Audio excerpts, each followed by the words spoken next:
Moltes gràcies. La Júlia ens presentarà el treball en col·laboració i el títol és Desenvolupament del marcatge prosòdic i gestual del grau de novetat dels referents en el discurs, un estudi longitudinal. Moltes gràcies. Un moment, que no sé si he clicat l'opció de compartir so. Perdó.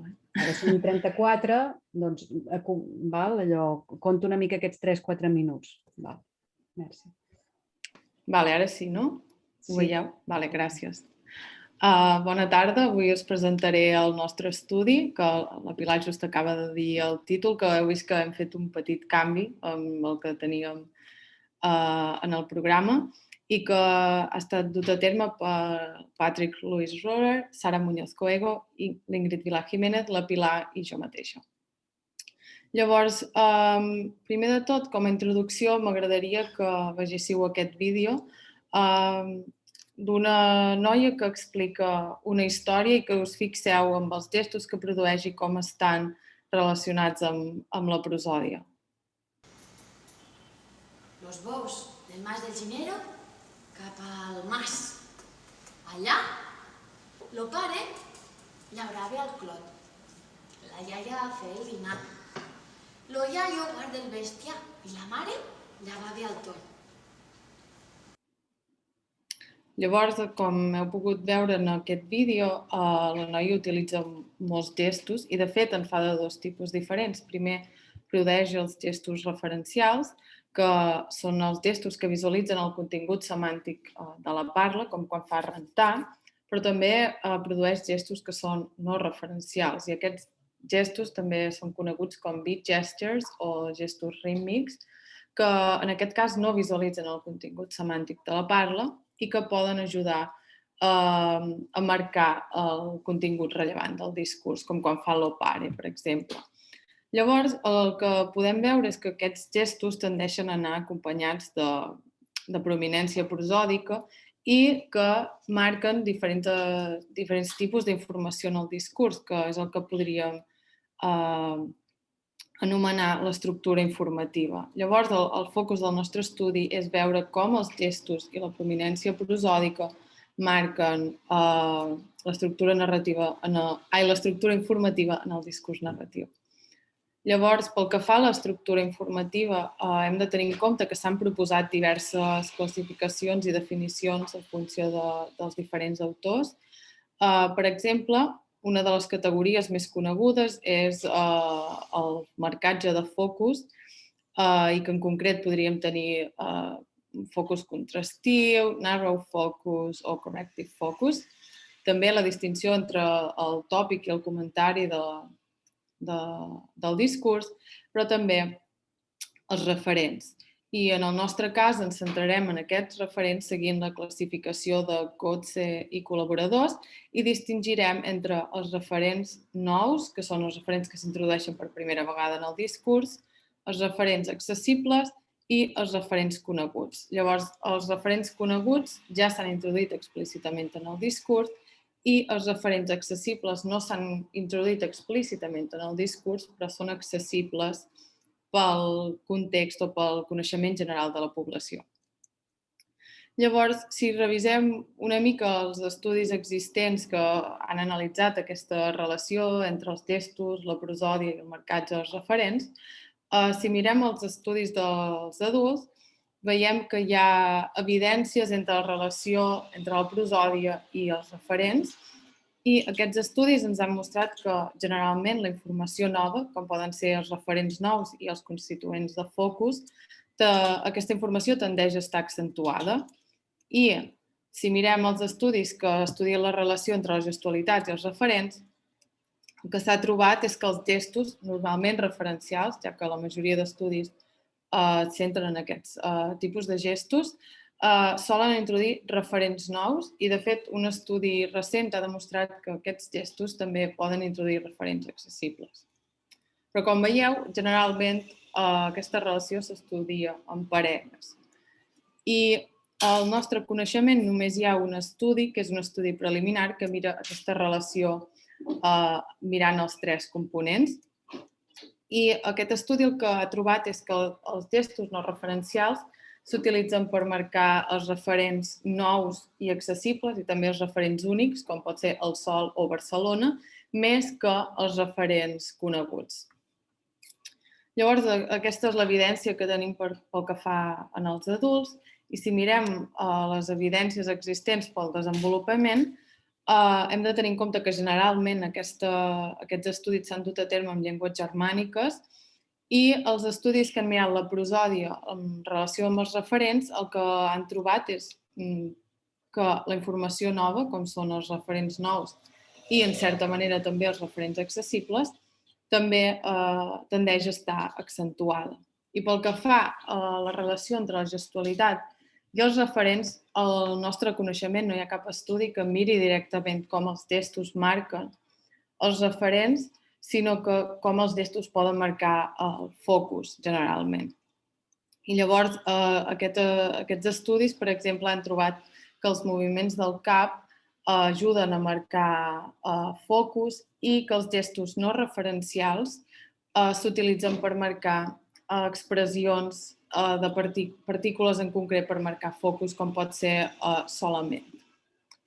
I llavors, pel que fa a la triple relació, també el nostre coneixement no hi ha cap estudi que ho hagi mirat i és el que volem fer nosaltres en el nostre estudi i per aquest motiu volem respondre a veure com els nens i nenes d'entre 5 i 9 anys utilitzen els gestos manuals i l'accentuació prosòdica per marcar el grau de novetat dels referents en el discurs narratiu, distingint entre referents nous, accessibles i coneguts. Llavors, per respondre a la nostra pregunta de recerca, hem utilitzat el corpus audiovisual del desenvolupament del discurs narratiu de nens i nenes catalanes de Vilà Jiménez i col·laboradors, que consta de 83 participants que van ser enregistrats en 2 moments de la seva infància, quan tenien entre 5 i 6 anys i quan en tenien 7 i 9. I aquests nens i nenes eren bilingües de català i castellà, però la seva llengua dominant era el català. Llavors, els nens van participar en una tasca narrativa, una tasca de tornar a contar una història després de veure uns vídeos. Llavors, els nens veien aquestes històries que no tenien àudio, només era la imatge, i després de veure la història l'havien d'explicar a l'experimentador. I a cada punt temporal veien 2 històries, la primera de les quals tenia només un personatge i la segona tenia 2 personatges. Llavors, en el segon punt temporal, quan tenien entre 7 i 9 anys, van fer la mateixa tasca veient les 2 mateixes històries que havien vist en el punt temporal del 5-6. I finalment, el corpus amb els 2 punts temporals conté 332 històries. Llavors, el que hem fet nosaltres és anotar els enregistraments en 3 nivells diferents, de manera independent. Primer els gestos, distingint entre els gestos referencials i no referencials, i l'any. I després a Prat hem anotat sense àudio els referents, distingint entre nous, coneguts i accessibles, i amb àudio sí, òbviament, la prosòdia, distingint entre l'accentuació prosòdica, és a dir, pitch accents i boundary tones, les disfluències i després, a més, com a mesura de screening, hem utilitzat un checklist per mesurar l'expressivitat i fluïdesa per descartar les narratives que no tenien prou qualitat prosòdica per ser anotades quant a l'accentuació prosòdica. Llavors, ara us ensenyaré 2 exemples de la mateixa participant quan tenia 5-6 anys i després 2 anys més tard. A veure si ho podeu sentir bé. Hi havia un arbre d'autobús i ell havia portat el seu elefant a l'arbre i havia escalat una mica però se li havia trencat. Però al final han fet com una muntanya russa i després hi havia un cotxet i l'han posat a sobre i l'han començat a córrer. Molt bé, doncs aquí podeu veure en blau els referents nous i en verd els referents coneguts i el que està marcat en majúscules són les síl·labes accentuades prosòdicament. I ara veurem la mateixa història 2 anys més tard. Hi havia una vegada un ratolí i un elefant que el ratolí havia fet un arbre de metall i l'elefant amb la seva trompa el toca i se desmunta tot i després el ratolí s'enfada i li dona una idea i després tots junts munten una muntanya russa i amb el carrito que tenen doncs és com l'avió. Molt bé, doncs haureu pogut veure que hi ha un canvi substancial entre els dos punts temporals en diferents nivells. Primer haureu vist que produeix molts més gestos que quan tenia 5-6 anys, però també quant a l'estructura narrativa i l'ús dels referents que fa, ja que, per exemple, en l'edat dels 5-6 gairebé tots els referents que utilitzava eren referents nous i no hi tornava a mencionar-los. I aquí tenim els referents nous, però també tornen aquests mateixos referents i també es fa ús dels referents accessibles. Llavors, el que hem fet amb tots aquests enregistraments és analitzar-los amb 2 models estadístics del model Linear Mixed Effect Models i una de les 2 anàlisis estudiava la relació entre la gestualitat i els referents i l'altra entre l'accentuació i els referents. Llavors, els resultats de la primera anàlisi, el que ens ha mostrat... Ai, què passa? Un moment, m'he quedat a les fosques. Ara, perdoni, s'ha parat? És que tinc la pantalla negra, no sé per què. Has deixat de compartir, o s'ha deixat de compartir?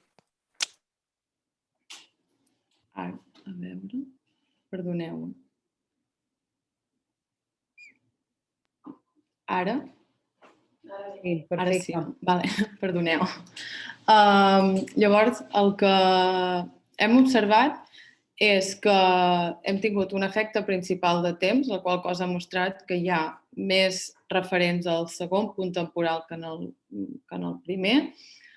També un efecte principal de referents, ja que hi ha més referents nous que coneguts, i un efecte principal de gestualitat, ja que hi ha més gestos no referencials que referencials. I, a més, hem trobat també una interacció triple significativa entre gestualitat, referents i temps, la qual ens ha mostrat que tant en el primer punt temporal com en el segon hi ha més gestos no referencials que marquen referents nous que referents coneguts o referents accessibles, mentre que en el primer punt temporal, per exemple, no hi ha diferències amb els gestos referencials i, en concret, en el segon punt temporal, és a dir, a l'edat del 7-9, hi ha significativament més gestos no referencials que marquen referents nous que gestos referencials marcant referents nous. I pel que fa en el segon model, també hem trobat un efecte principal de temps i un efecte principal de referents, com en el model anterior, i també un efecte principal d'accentuació, ja que hi ha més referents accentuats que referents no accentuats. I en aquesta anàlisi també hem trobat una interacció triple significativa entre accentuació, referents i temps, el qual ens ha mostrat que en els 2 punts temporals els referents nous i accessibles estan significativament més accentuats que no accentuats i que si mirem els referents coneguts, gràcies Pilar, que els referents coneguts en el primer punt temporal, és a dir, a l'edat dels 5-6, no hi ha diferències significatives entre els referents que són accentuats i els que no estan accentuats i que en el segon punt temporal hi ha significativament més referents no accentuats que accentuats, però és important tenir en compte que també n'hi ha molts que estan accentuats. I llavors aquesta diferència en els referents coneguts és significativa des de l'edat del 5-6 fins a l'edat del 7-9. Llavors, fent una mica de resum dels nostres resultats, el que hem vist és que els referents nous estan introduïts prosòdicament i gestualment per mitjà dels gestos no referencials, que els referents coneguts tendeixen a estar desaccentuats, sobretot a l'edat del 7-9, i que no solen estar marcats gestualment, però ara tornarem una mica en aquest tema, i també que els referents accessibles apareixen marcats prosòdicament, però no gestualment. Llavors, els resultats ens han mostrat una complementarietat entre els gestos i la prosòdia en el marcatge dels referents en el discurs i hem vist així que com més rellevant és el referent a la història, com poden ser els referents nous, més marcats apareixen tant amb la prosòdia com amb el gest, mentre que com menys rellevant és, menys marcat. En canvi, però, hem vist que els referents estan enmig d'aquest continu, ja que apareixen marcats prosòdicament però no gestualment. I creiem que això passa perquè el català és una llengua que tendeix a tenir molta accentuació i és per això que els referents accessibles apareixen marcats i també, en certa manera, els referents coneguts també apareixen marcats accentualment i que, en concret, els gestos s'utilitzen només per remarcar aquesta informació que és nova i rellevant pel discurs i que mou el discurs endavant.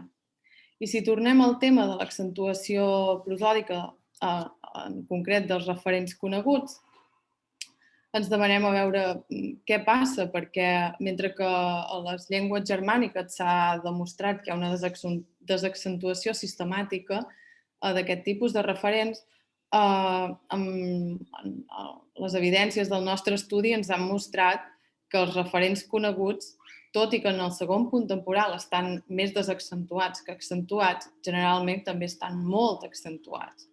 Llavors, creiem que és un patró que és interessant per a les llengües romàniques, ja que tendeixen a tenir més accentuació que les llengües germàniques, però també creiem que està relacionat una mica amb una limitació del nostre estudi, i és que dins dels referents coneguts no hem distingit entre els pronoms o els clítics i els sintagmes nominals. Així doncs que dins d'aquesta categoria hi tenim formes que per definició són desaccentuades. I això ens porta una mica a les línies futures d'investigació que volem continuar. Llavors, volem mirar la relació entre l'accentuació prosòdica i els referents coneguts, com estava dient, i distingint entre aquestes classes de formes que podem trobar dins els referents coneguts. També volem mirar la relació quàdruple entre la gestualitat, l'accentuació prosòdica, els referents i el temps per poder respondre a aquestes preguntes del desenvolupament longitudinal. També volem mirar com es du a terme aquest marcatge prosòdic i gestual en el discurs dels adults, ja que al nostre coneixement no hi ha cap estudi que tracti el discurs narratiu d'adults en català.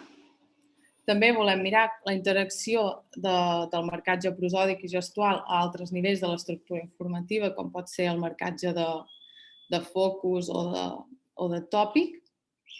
I finalment també ens agradaria poder fer una anàlisi morfosintàctica del marcatge dels referents.